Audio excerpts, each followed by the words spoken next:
عوام میں مشہور کئی ایسی باتیں جن کی شرح کوئی حقیقت نہیں، ایسی غلطیاں جن کی طرف عوام کی توجہ ہی نہیں، چھوٹی چھوٹی نظر آنے والی وہ غلطیاں جن کی وجہ سے عبادات و معاملات میں کئی اعتبار سے کمی رہ جاتی ہے۔ اس ویب سیریز میں آپ جان سکیں گے عبادات اور معاملات سے متعلق مستند اور درست شرعی مسائل، تو دیکھنا نہ بھولیے نیو ویب سیریز عوامی غلطیاں۔ الحمدللہ رب العالمین والصلاة والسلام علی سید المرسلین، اما بعد فاعوذ باللہ من الشیطان الرجیم، بسم اللہ الرحمن الرحیم۔ سوشل میڈیا کے ناظرین، السلام علیکم ورحمۃ اللہ وبرکاتہ۔ ناظرین اکرام، جنت کی چابی نماز ہے، اور نماز کی ابتدا، نماز کی گویا کہ چابی کہیں تو وہ طہارت ہے۔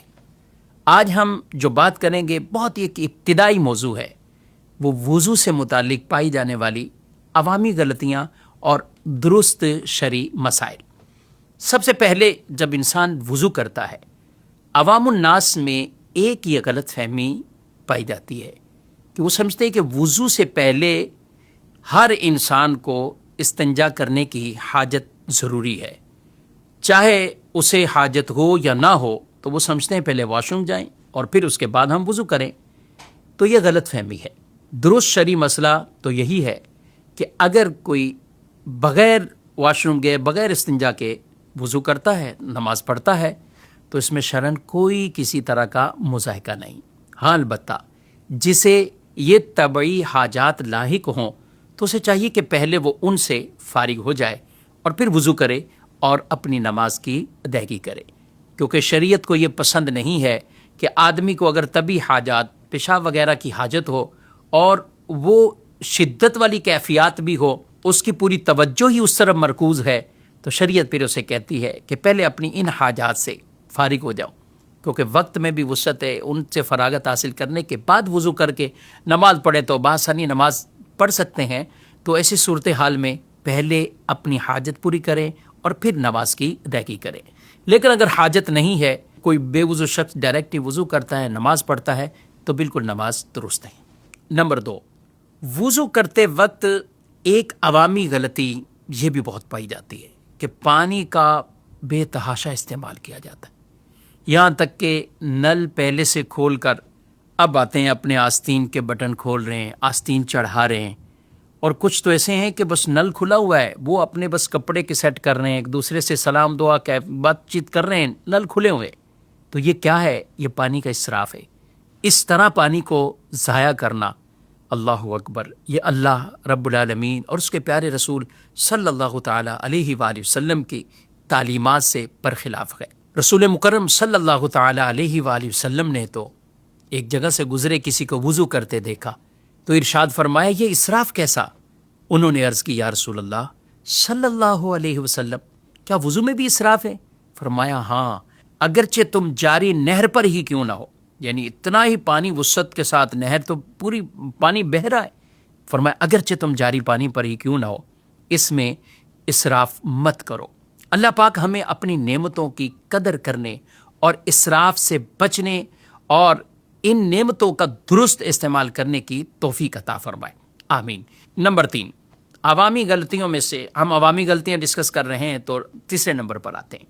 بعض اوقات لوگ اپنے چلو میں پانی لے کر، اچھے بازو دھو لیا، سب کچھ کر لیا، اب چلو میں پانی لے کر وہ اسے پانی کو چھوڑ رہے ہوتے ہیں اور اس سے سمجھ رہے ہوتے ہیں کہ اب یہ پانی یہ بھی ہمیں اپنے بازوؤں پر بہانا ہے، تو اس کی کوئی حاجت نہیں ہے۔ یہ لوگوں کی غلط فہمی ہے کہ جب آپ نے اچھی طرح وضو کے اندر اپنے ہاتھوں کو کونیوں سمیت دھو لیا ہے، تو اب چلو میں پانی لے کر باقاعدہ یوں ڈالنا، تو یہ عبث اور فضول اور ایک طرح کا اسراف ہے، اس سے اپنے آپ کو بچانا ہے۔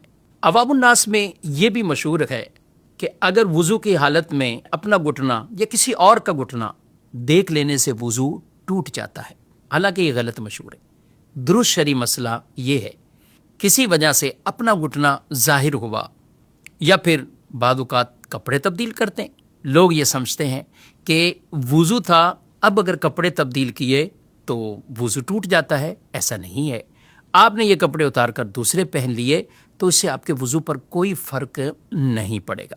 ہاں، یہ ضرور ہے کہ آدمی کسی کے سامنے نہ بلا حاجت ضرورت اپنا گھٹنا ظاہر کرے، نہ لوگوں میں سے کسی کا اگر گھٹنا کھلا ہو تو اس کی طرف نظر کرے، کیونکہ یہ ستر میں سے ہے۔ آئیے مزید آگے بڑھتے ہیں۔ عوام الناس میں ایک غلطی یہ بھی پائی جاتی ہے کہ وہ جب وضو لوگ کرتے ہیں تو وہ سمجھتے ہیں کہ گلے کا بھی مسح کرنا ہوتا ہے، اور کئی لوگ تو اپنے ہاتھ کلائیاں وغیرہ سب جیسے دھو لیتے ہیں تو اس کے بعد ان کا بھی مسح کر رہے ہوتے ہیں۔ تو یاد رکھیں کہ وضو میں جو مسح ہے وہ سر کا، کانوں کا اور گردن کا یہ مسح ہے، یعنی سر کا مسح کیا جاتا ہے، اسی طرح پیچھے یہ گردن اور کانوں کے اندر جو انگلی پھیری جاتی ہے تو یہ مسح ہے۔ اس کے علاوہ یہ گلے کا یہاں سے مسح یا کوہنیوں کا مسح تو یہ سنت نہیں ہے۔ سنت جو مسنون طریقہ ہے وہ سر، کان اور گردن ان کا مسح، اس کے علاوہ مسح نہیں ہے۔ ناظرین، اس میں بہت سے اور بھی شرعی احکامات ہیں، یہ تو چند عوامی غلطیاں اور ان کے درست شرعی مسائل یہ ہم نے عرض کیے ہیں۔ اس کے علاوہ یہ ہم سب پر ذمہ داری بنتی ہے، وضو کے فرائض، پھر وضو میں کئی چیزیں سنتیں ہیں، وضو کے مستحبات ہیں، کون سے اعمال وہ ہیں جو وضو کے مکروہات جن کو کہا گیا ہے، اور پھر کون سے ایسے اسباب ہیں جن سے وضو ٹوٹ جاتا ہے۔ ایک مسلمان کو یہ مسائل سیکھنا سمجھنا یہ بہت ضروری ہے۔ آج ہم نے صرف وضو کے اندر پائی جانے والی چند غلطیوں کی نشاندہی کی ہے اور ان کے درست شرعی مسائل اور درست معلومات آپ تک پہنچائی ہے۔ آپ سے اجازت چاہتے ہیں، آئندہ انشاءاللہ ایک نئے موضوع کے ساتھ دوبارہ آپ سے ملاقات کریں گے۔ السلام علیکم ورحمۃ اللہ وبرکاتہ۔